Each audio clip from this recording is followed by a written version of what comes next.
गति से संबंधित इंपॉर्टेंट परिभाषाएं समझाएंगे। तो पूरी जानकारी के लिए मेरा पूरा वीडियो लास्ट तक देखिए, और यदि अभी तक हमारे चैनल को सब्सक्राइब ना किया हो तो सब्सक्राइब जरूर कर लीजिए।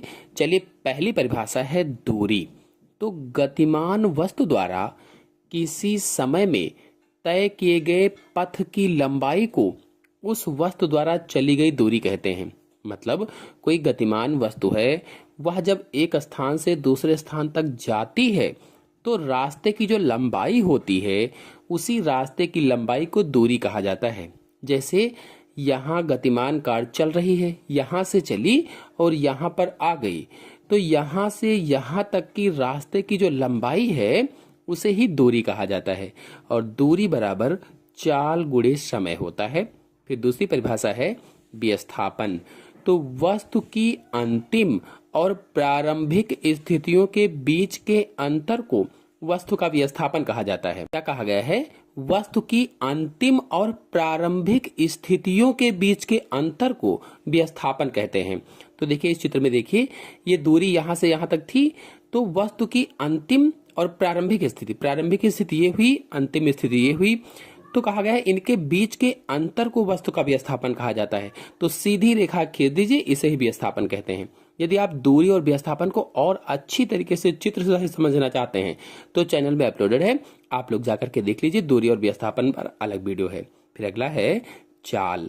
तो एकांक समय में चली गई दूरी को चाल कहते हैं। एकांक समय में जो चली गई दूरी होती है उसे ही चाल कहा जाता है।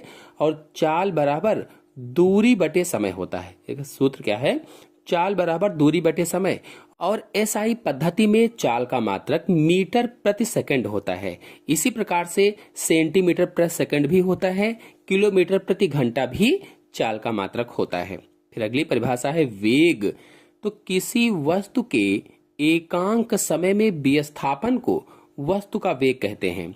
मतलब कोई वस्तु है, एकांक समय अंतराल में जितनी विस्थापित होती है उसे ही उस वस्तु का वेग कहा जाता है। और वेग बराबर विस्थापन बटे समय अंतराल होता है, यानी विस्थापन बटे समय होता है। एसआई प्रणाली में इसका मात्रक मीटर प्रति सेकंड होता है। इसी प्रकार से सेंटीमीटर प्रति सेकंड भी होता है, किलोमीटर प्रति घंटा भी होता है। फिर अगली परिभाषा है त्वरण। तो किसी वस्तु के वेग परिवर्तन की दर को उस वस्तु का त्वरण कहा जाता है। मतलब एकांक समय अंतराल में वस्तु के वेग में जितना परिवर्तन होता है उसे ही त्वरण कहते हैं। इसीलिए कहा गया है किसी वस्तु के वेग परिवर्तन की दर को उस वस्तु का त्वरण कहा जाता है।